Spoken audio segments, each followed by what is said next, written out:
Hello everyone, good morning. मैं देवव्रत और आज बेटा हम आपको बीएससी फर्स्ट ईयर केमिस्ट्री का अपना 18th लेक्चर पढ़ाने जा रहे हैं, 18वां लेक्चर। ठीक है बेटा जी। आज का हमारा टॉपिक होगा केमिकल बॉन्डिंग, रासायनिक आबंध। ठीक है बेटा जी। आपकी यूनिट सेकंड स्टार्ट हो गई बेटा। यूनिट सेकंड और चैप्टर का नाम है केमिकल बॉन्डिंग बेटा। केमिकल बॉन्डिंग, रासायनिक आबंध, केमिकल बॉन्डिंग। ठीक है बेटा जी। हमने अपने प्रीवियस लेक्चर यानी कि लेक्चर नंबर 17 में आपको atomic radius, covalent radius, ionic radius discuss करा दिया था। ठीक है बेटा जी। अब हम आपको यूनिट सेकंड में बेटा जी आपका एक ही चैप्टर है केमिकल बॉन्डिंग। ठीक है बेटा जी, यह पढ़ाने जा रहे हैं। तो देखो, यूनिट फर्स्ट में 2 चैप्टर थे, थोड़ा रिवाइज करते हैं। यूनिट फर्स्ट में 2 चैप्टर थे,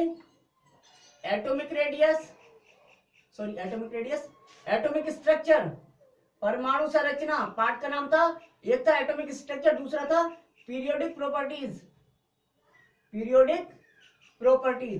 ठीक है बेटा जी, 2 चैप्टर थे, ये भी हमने पढ़ा दिया, ये भी हमने पढ़ा दिया। अब हमारी यूनिट सेकंड स्टार्ट हो गई केमिकल बॉन्डिंग। तो चैप्टर का नाम डालो केमिकल बॉन्डिंग, रासायनिक आबंध। तो बेटा जी पहला क्वेश्चन आपके माइंड में आ गया होगा, क्या केमिकल बॉन्डिंग क्या होती है, रासायनिक आबंध क्या होते हैं, बॉन्ड किसे कहेंगे, बंध क्या होता है। सबसे पहला क्वेश्चन। तो बेटा हम बॉन्ड को रिलेशन से जोड़ेंगे। ठीक है बेटा जी, संबंध से। तो केमिकल बॉन्ड किसे कहेंगे बेटा जी, सुनो जरा। जो एटम्स होते हैं, मॉलिक्यूल्स होते हैं, एटम्स मॉलिक्यूल्स आपस में दूसरे एटम्स या दूसरे मॉलिक्यूल्स या दूसरे आयन्स से, ठीक है, आयन हो सकते हैं, एटम हो सकते हैं, मॉलिक्यूल हो सकते हैं। ठीक है बेटा जी।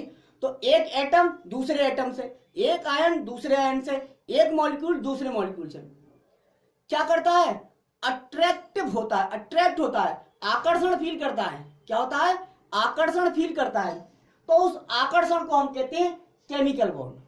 ठीक है बेटा, अट्रैक्शन को कहते हैं हम केमिकल बॉन्ड। तो केमिकल बॉन्ड क्या हो गया, अट्रैक्शन बिटवीन टू, क्या कहेंगे बेटा, अट्रैक्शन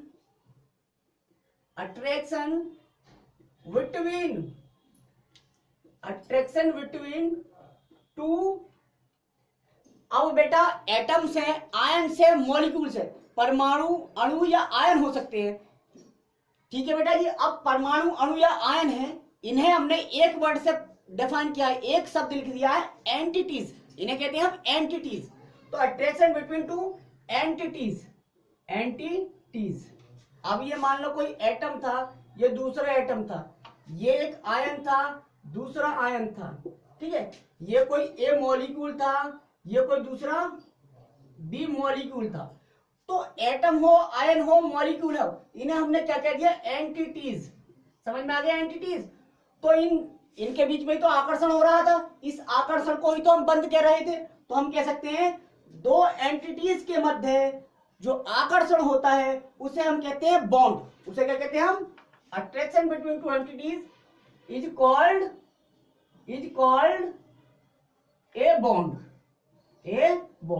अब बेटा ये बॉन्ड केमिस्ट्री में ही नहीं, ये बॉन्ड लाइफ में भी क्या रोल अदा करता है, लाइफ में बेटा।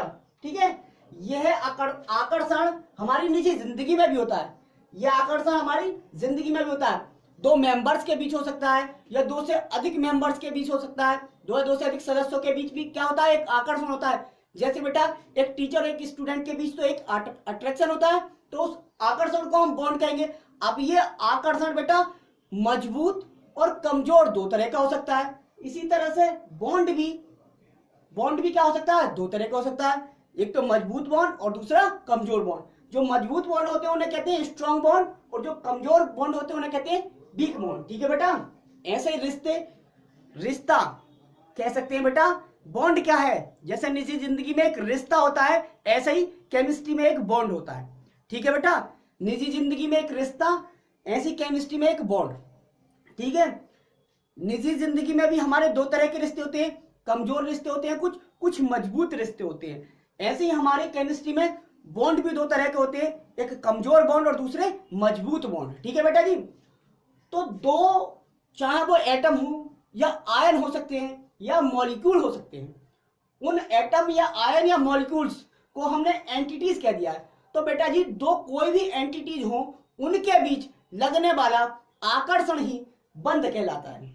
अब ये बंध अगर केमिस्ट्री में यूज करें, हम केमिस्ट्री में यूज हो तो उसे केमिकल बॉन्ड कहेंगे। तो क्या कहेंगे?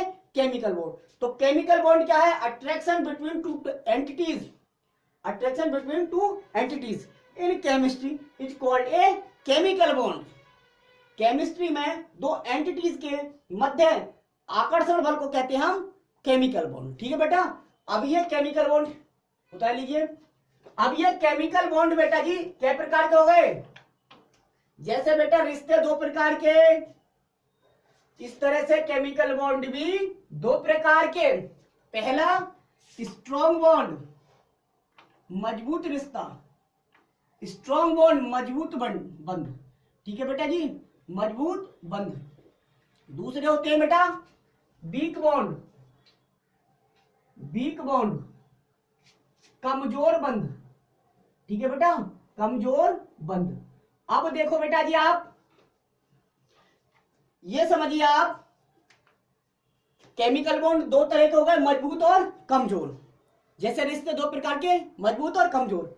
अब क्वेश्चन बेटा मेरा सिर्फ इतना है कि ये बताइए कि कोई एटम है, उसे दूसरे एटम से बॉन्ड बनाने की क्या जरूरत पड़ी? कोई आयन है, उसे दूसरे आयन से बॉन्ड बनाने की क्या जरूरत पड़ी? कोई मॉलिक्यूल है, उसे दूसरे मॉलिक्यूल से बॉन्ड बनाने की या अट्रैक्शन करने की क्या जरूरत पड़ी? सबसे इंपॉर्टेंट क्वेश्चन यही होना चाहिए कि ऐसा क्या था, ऐसा उनमें क्या कमी थी जिसके लिए उन्होंने दूसरों से रिश्ते, दूसरों से आकर्षण किया। ठीक है बेटा, तो इसका जवाब क्या है? देखो, कोई भी एटम या कोई भी आयन या कोई भी मॉलिक्यूल अधिक से अधिक स्टेबल होना चाहिए चाहता है। ठीक है बेटा, अधिक से अधिक स्थायित्व प्राप्त करना चाहता है।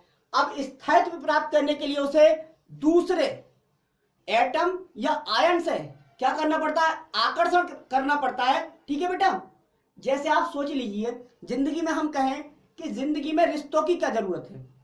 यहां पे देखो, रिश्ता मतलब बॉन्ड है, तो वहां से रिलेट कर रहे हैं, जिंदगी में हमें रिश्ते बनाने की क्या जरूरत हुई, क्यों हमने रिश्ते बनाए? तो रिश्ते बनाने का भी कारण स्टेबिलिटी था, क्योंकि हम स्टेबल रहे। यदि बेटा विपरीत परिस्थिति आए हमारे जीवन में, तब हमें जो हमारे द्वारा बनाए हुए रिश्ते हैं वो हमें क्या कर दें? स्टेबलाइज कर दें, हमें संभाल लें। इसलिए हमने दूसरों से रिश्ते बनाए। ठीक है, इसलिए हमने दूसरों से आकर्षण किए। उसी तरह से केमिस्ट्री में बेटा एटम और आयन क्या होते हैं? स्टेबिलिटी प्राप्त करना चाहते हैं। क्या करना चाहते हैं? स्टेबिलिटी प्राप्त करना चाहते हैं। इसलिए उन्हें दूसरे एटम या आयन या मॉलिक्यूल से अट्रैक्शन करना पड़ता है, अर्थात केमिकल बॉन्ड बनाना पड़ता है। अब बेटा जैसे यहां पे ये कहे कि स्टेबिलिटी किसे कहेंगे? अब क्वेश्चन आएगा कि सर ये स्टेबल कैसे होते हैं? बॉन्ड बना के क्या करते हैं जिससे ये स्टेबल हो जाते हैं, जिससे ये स्टेबल हो जाते हैं? तो बेटा पीरियोडिक टेबल में, आवर्त सारणी में जो पीरियड नंबर 1 है, पीरियड नंबर 1 है, पीरियड नंबर 1 में हाइड्रोजन आता है और हीलियम। तो बेटा जी ये स्टेबल होते हैं यदि इनकी बैलेंस सेल में किसी भी प्रकार से, इनकी बैलेंस सेल में किसी भी प्रकार से 2 इलेक्ट्रॉन अगर आ जाए। कितने इलेक्ट्रॉन? 2 इलेक्ट्रॉन अगर आ जाए तो ये स्टेबल हो जाती है। तो हाइड्रोजन पे 1 इलेक्ट्रॉन होता है, तो बेटा ये कितने इलेक्ट्रॉन करना चाहेगा? 2। तो हाइड्रोजन हर जगह 2 इलेक्ट्रॉन करना चाहता है, हाइड्रोजन 2 इलेक्ट्रॉन करना चाहता है, इसलिए दूसरे एटम या दूसरे आयन या दूसरे मॉलिक्यूल से क्या करता है? अट्रैक्शन करता है। ठीक है बेटा, अच्छा जबकि पीरियड नंबर 3, पीरियड नंबर 3, ये पीरियड 3 है, पीरियड नंबर 3 के जो एटम हैं वो अपनी बैलेंस सेल में, जितने भी बहुत सारे एटम है, ठीक है, वो अपनी बैलेंस सेल में 8 इलेक्ट्रॉन कंप्लीट करना चाहते हैं। कितने? 8। वो किसी तरह से साझा करके, शेयरिंग करके इलेक्ट्रॉनों की या ले देकर 8 इलेक्ट्रॉन करना चाहते हैं। यदि 8 इलेक्ट्रॉन उनकी बैलेंस सेल में बैलेंस सेल का मतलब होता है आखिरी कोष, आउटर मोस्ट सेल। उसमें यदि उनकी बैलेंस सेल में 8 इलेक्ट्रॉन होते हैं तो हम मान लेते हैं कि वो एटम क्या हो गया, स्टेबल हो गया होगा। ठीक है बेटा जी।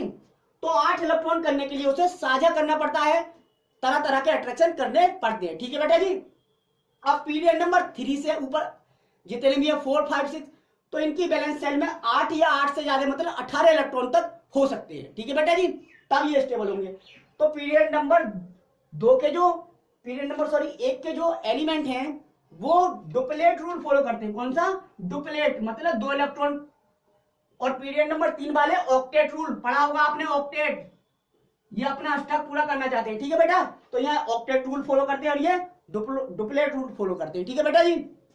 तो ये बात होगी आपको क्रिस्टल क्लियर कि हमने कोई केमिकल बॉन्ड क्यों बनाना चाहा, मतलब एटम है या आयन है या मॉलिक्यूल है, वो कोई केमिकल बॉन्ड क्यों बनाना चाहते हैं। ठीक है बेटा जी, हो गया।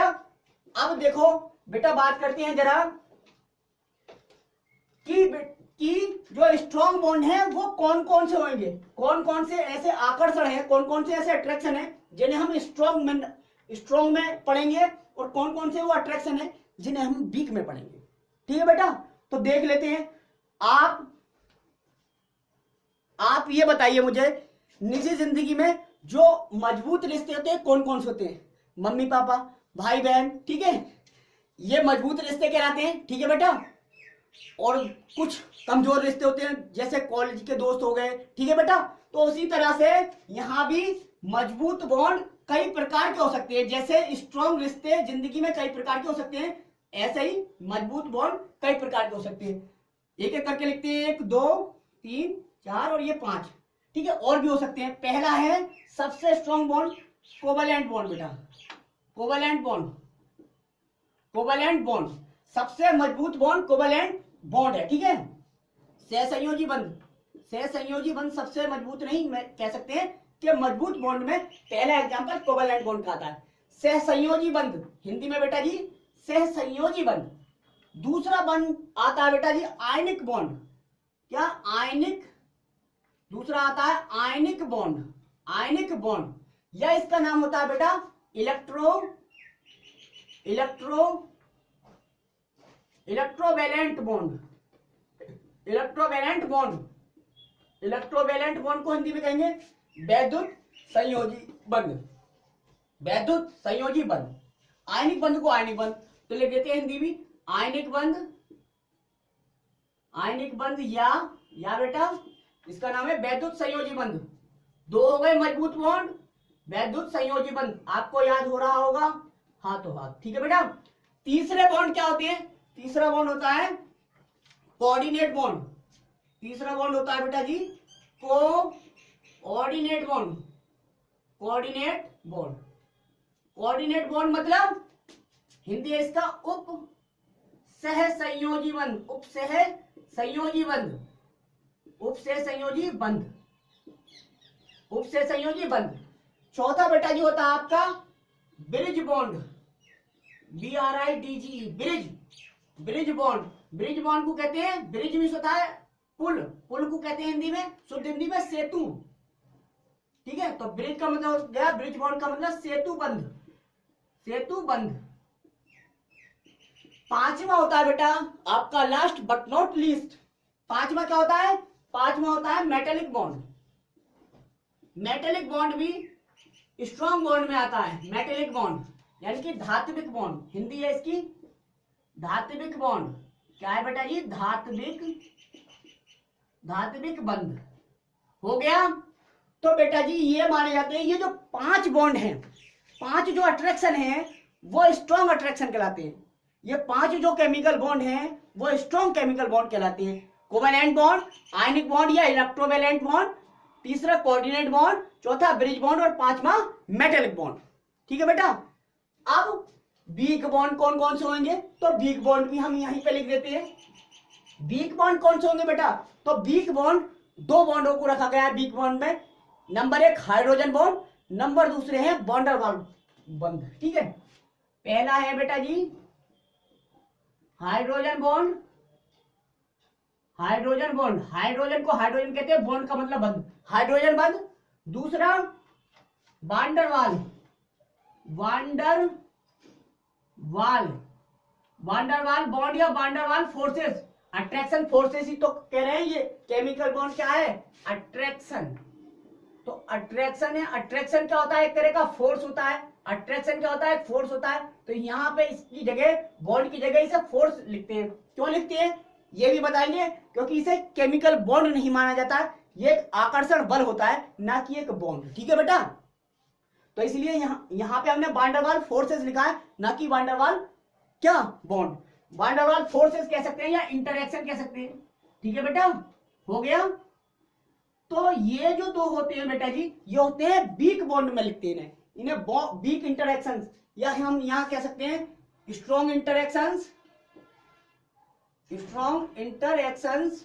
दूसरे वीक इंटरैक्शंस, वीक इंटरैक्शंस।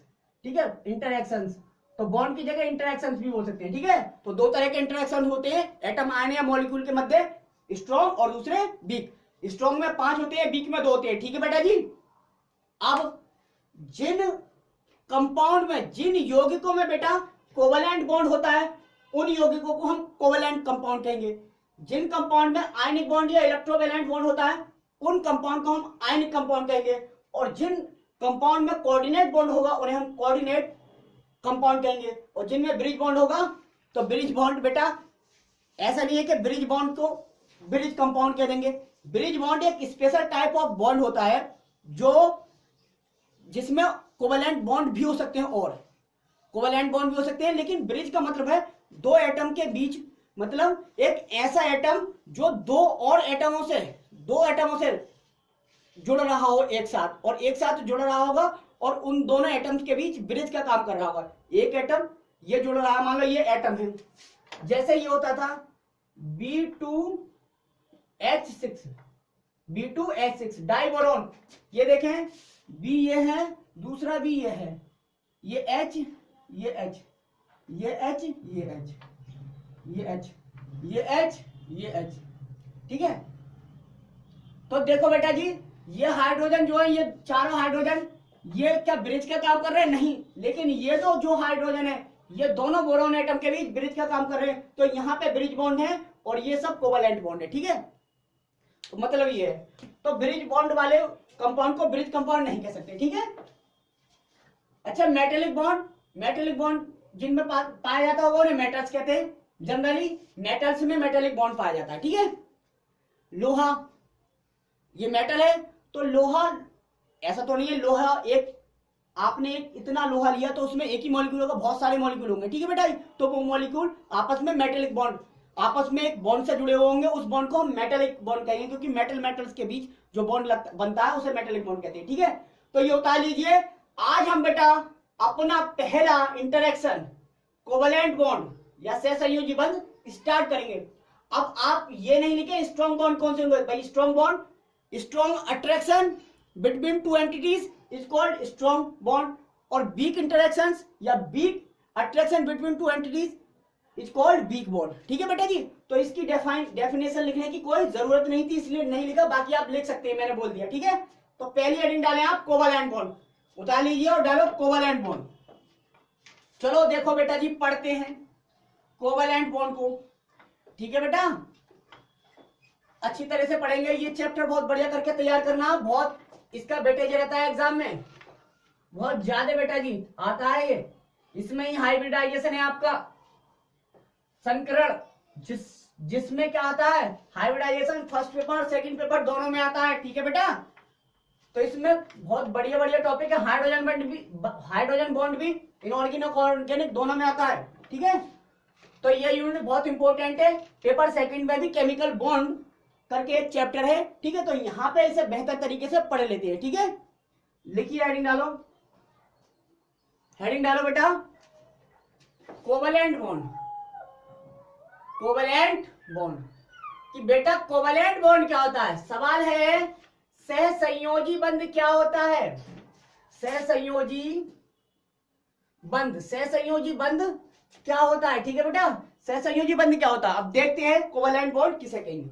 ठीक है बेटा, तो देखो कोवलेंट बॉन्ड कुछ नहीं है, दो एटम के बीच क्या है, एक प्रकार का साझा है।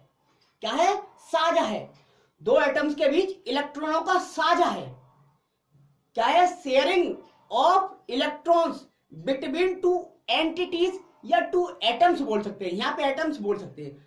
तो क्या कह सकते हैं, covalent bond is sharing of electrons, electron नहीं, इलेक्ट्रॉनों की साझेदारी, इलेक्ट्रॉन्स बिटवीन टू एटम्स, और हम कह सकते हैं एंटिटीज। ठीक है बेटा, अर्थात दो परमाणुओं के मध्य इलेक्ट्रॉनों की साझेदारी से जो बंध बनते हैं उन्हें सहसंयोजी बंध कहते हैं, उन्हें सहसंयोजी बंध कहते हैं। तो पहले हिंदी में लिख दें, अंग्रेजी में लिखवा देंगे। ठीक है, तो लिखेंगे दो परमाणुओं,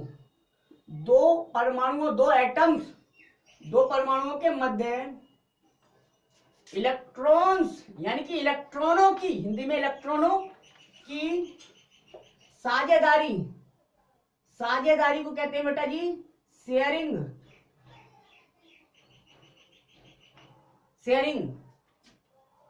या कंट्रीब्यूशन कहते हैं, या कह सकते हैं कंट्रीब्यूशन, योगदान, कंट्रीब्यूशन भी बोलते हैं। ठीक है, दो परमाणुओं के मध्य इलेक्ट्रॉनों की साझेदारी से जो बंध बनते हैं उन्हें सहसंयोजी बंध कहते हैं। सहसंयोजी, दो परमाणुओं के मध्य इलेक्ट्रॉनों की बराबर की साझेदारी, एक शब्द रह गया बेटा, बराबर की साझेदारी। साझेदारी का मतलब तो बराबर ही होता है। वैसे साझेदारी साझा किसे कहेंगे, साझा सदैव बराबर का होता है, इसलिए ये वर्ड ना भी लिखे तो कोई इसका महत्व नहीं है, लेकिन बराबर की होती है। ठीक है, शेयरिंग जो होगी बराबर इलेक्ट्रॉन्स की होगी। ठीक है, तो दो परमाणुओं के मध्य इलेक्ट्रॉनों की साझेदारी से जो बंध बनते हैं उन्हें सहसंयोजी बंध कहते हैं, सहसंयोजी बंध कहते हैं। अंग्रेजी में covalent bond is an attraction, covalent bond is, नहीं अट्रैक्शन मत लिखो, covalent bond is sharing, covalent bond क्या है, एक तरह का साझा है। Covalent bond is sharing of electrons between two atoms, या हम एंटिटीज भी बोल सकते हैं, या एंटिटीज,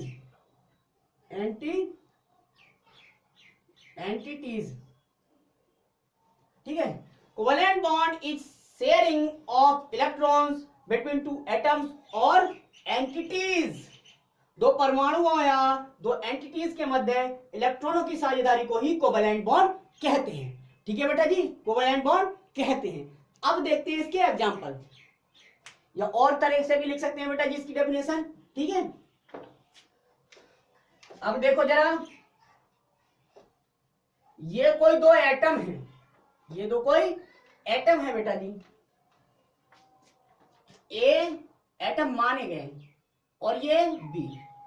अब बेटा जी दो एटम हैं, तो ये साझा क्यों करें, मैंने कहा शेयरिंग क्यों कर रहे हैं, काय के लिए कर रहे हैं, या तो डुप्लेट पूरा करने के लिए, यानी कि अपनी बैलेंस सेल में 2 इलेक्ट्रॉन पूरा करने के लिए, या 8 इलेक्ट्रॉन पूरा करने के लिए, ऑक्टेट कंप्लीट करने के लिए, या तीसरे पीरियड से नीचे वाले ग्रुप पीरियड के हैं तो वो 8 इलेक्ट्रॉन से ज्यादा यानी कि 18 इलेक्ट्रॉन पूरा करना चाहते होंगे।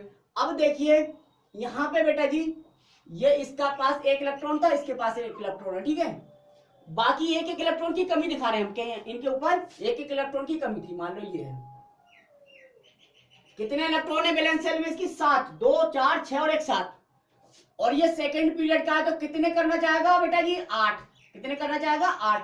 अब जब 8 करना चाहेगा तो क्या करेगा, ए के पास 8 कैसे होंगे, जब ये 1 इसका ले लेगा, ले लिया, इसके पास 8 हो गए, फिर उसने कहा मैं भी 8 करूंगा, तो 7 तो इसके पास है ही, ये इलेक्ट्रॉन इसके पास भागा नहीं है अभी। ठीक है, तो इसने कहा 7 मेरे, और मैं भी, जब इसने मुझसे 1 से साझा करा, मैं भी इससे 1 का साझा कर लूं, तो इसके भी कितने होगा, 7 अपने और 1 इसका ले लिया, 8।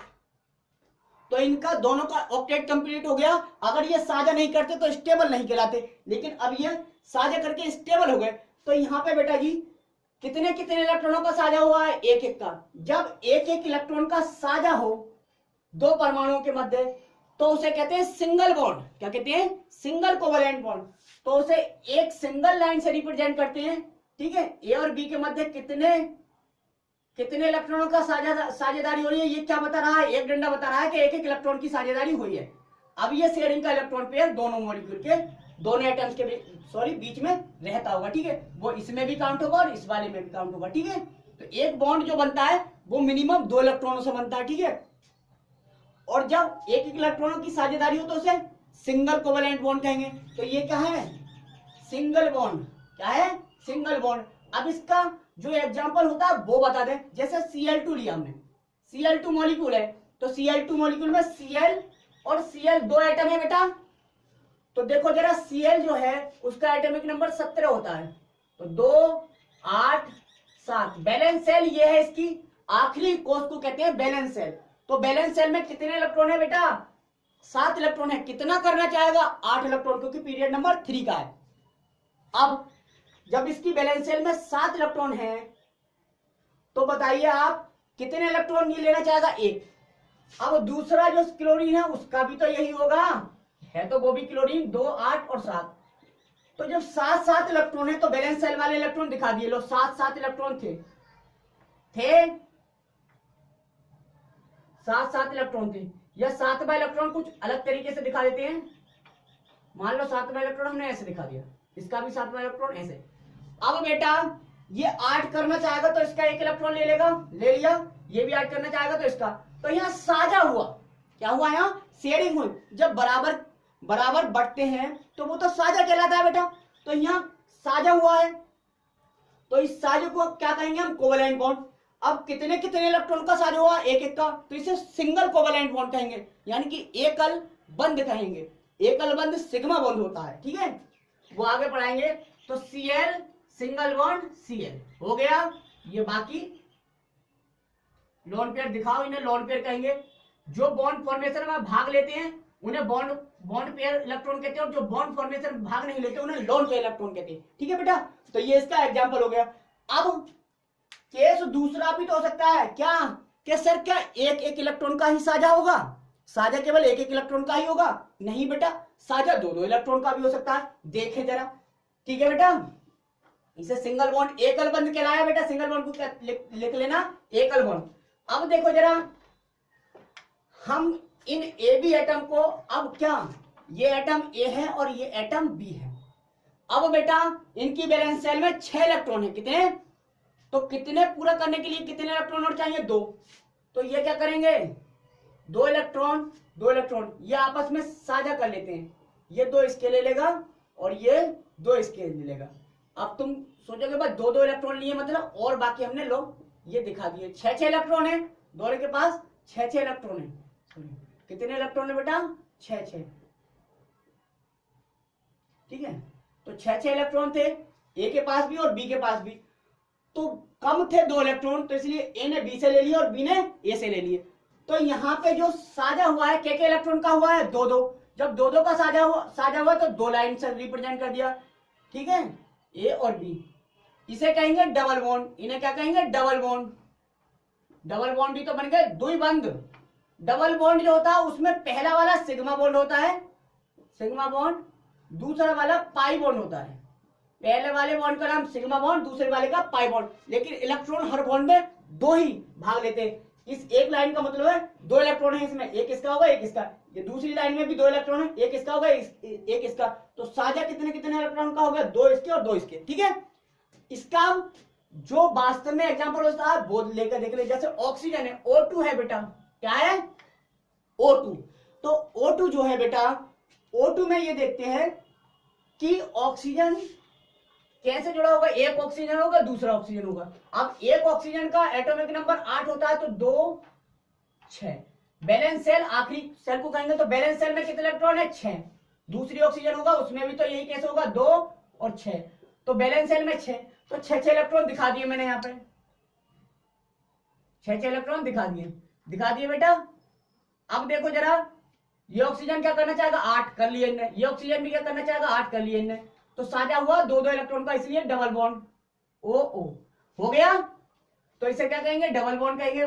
सेम एग्जांपल है, बस वहां पहले हमने दिखाया, यहाँ पे जो एक्चुअल मॉलिक्यूल में डबल बॉन्ड होता है वो दिखा दिया, ठीक है। डबल बॉन्ड एक सिग्मा एक पाई होगा, ठीक है, ये डबल बॉन्ड। तो हमने ये देखा जो कोवैलेंट बॉन्ड होता है वो सिंगल भी हो सकता है डबल भी हो सकता है, यानी कि इलेक्ट्रॉनों का साझा एक एक का भी हो सकता है और दो दो का भी। अब देखते हैं बेटा जी क्या ये साझा तीन तीन इलेक्ट्रॉनों का भी हो सकता है? जी बिल्कुल। अब देखिए बेटा, ये देखो, ये एग्जांपल बहुत इंपॉर्टेंट है, बढ़िया समझने के लिए, ठीक है। अब मान लो ये कंडीशन आती है बेटा जी, ये ए एटम और ये बी एटम है, यदि इनके इन दोनों में क्या क्या इलेक्ट्रॉनों का साझा हो, तीन तीन इलेक्ट्रॉनों का, ये इनमें से ये इनमें से इनमें से। अब बार बार वही प्रक्रिया नहीं दोहरा रहे, जैसे हमने समझाया, ठीक है। तो बेटा जी ये साझा तीन तीन बॉन्ड का है, तो इसे क्या कहेंगे ट्रिपल बॉन्ड, इसे कहेंगे ट्रिपल बॉन्ड, ट्रिपल बॉन्ड त्रिक बंध हिंदी में। अच्छा ट्रिपल बॉन्ड में क्या होता है, तो ट्रिपल बॉन्ड में जो पहला बॉन्ड होता है उसे सिग्मा नाम दिया गया, सिग्मा बॉन्ड, दूसरे बॉन्ड को पाई बॉन्ड, और जो तीसरा बॉन्ड होता है उसे भी पाई बॉन्ड कहते हैं, उसे भी पाई बॉन्ड कहते हैं।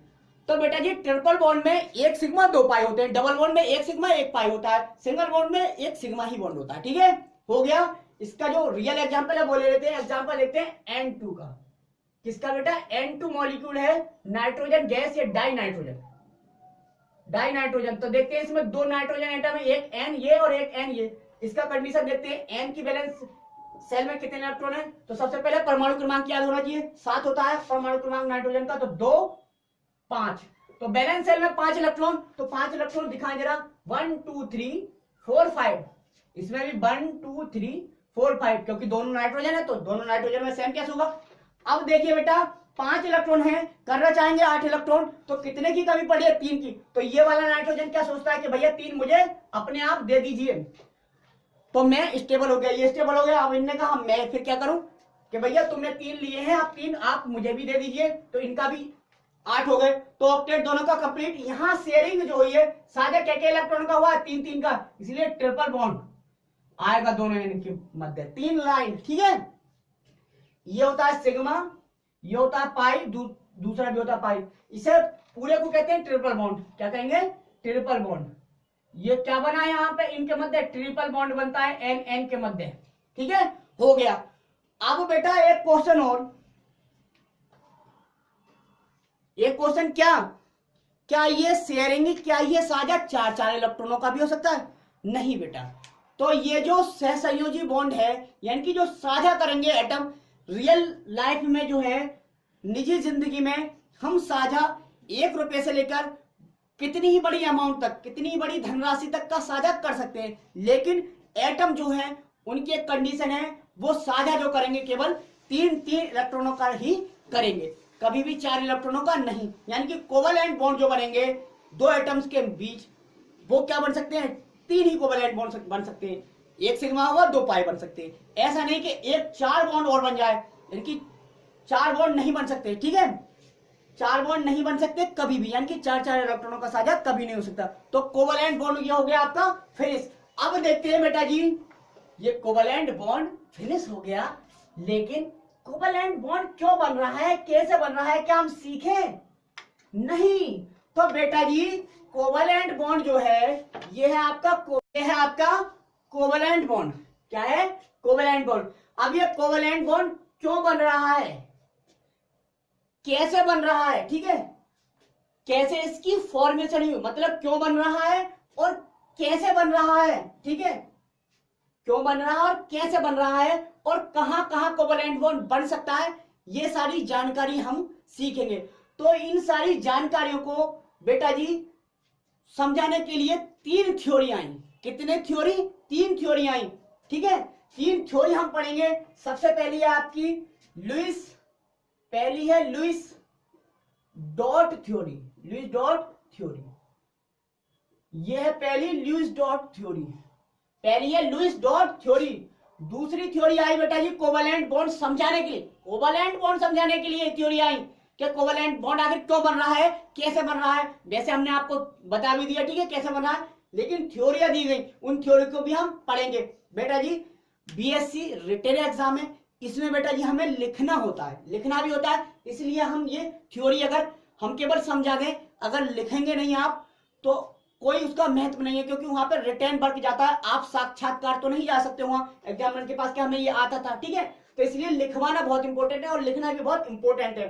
दूसरी थ्योरी आई थी बेटा जी BBT, valence bond theory, BBT के नाम से फेमस है बीबीटी, ठीक है, बहुत इंपॉर्टेंट है आपके लिए। तीसरी थ्योरी आई थी बेटा जी एमओटी, मॉलिक्यूलर ऑर्बिटल थ्योरी। तो बेटा जी कोवैलेंट बॉन्ड को समझाने के लिए ही कि कहां कहां कोवैलेंट बॉन्ड बनेगा, तीन थ्योरी दी गई। कितनी थ्योरी? तीन थ्योरी दी गई, लुईस डॉट थ्योरी, बीबीटी और एमओटी, ठीक है बेटा जी। लुईस डॉट थ्योरी तो हम नहीं पढ़ेंगे, लेकिन बीबीटी हम पढ़ेंगे, क्योंकि ये सिलेबस में बहुत अच्छी तरह से, ठीक है, ये सिलेबस में स्टार बना के लिख लो हो, ठीक है। और एमओटी भी बहुत इंपॉर्टेंट है, ये भी आपके सिलेबस में, दो थ्योरी आपके सिलेबस में दी गई है, लेकिन लुईस डॉट थ्योरी ने भी कोवैलेंट बॉन्ड को समझाया था, ये सबसे प्राचीन है, सबसे पहली है, ठीक है। लेकिन इन दो से हम सीखेंगे, इन दो से हम कोवैलेंट बॉन्ड कैसे बनता है ये सीखेंगे, ठीक है बेटा जी। तो आज हम आपको बीबीटी पढ़ाने जा रहे हैं, ठीक है बेटा जी, क्या? बीबीटी।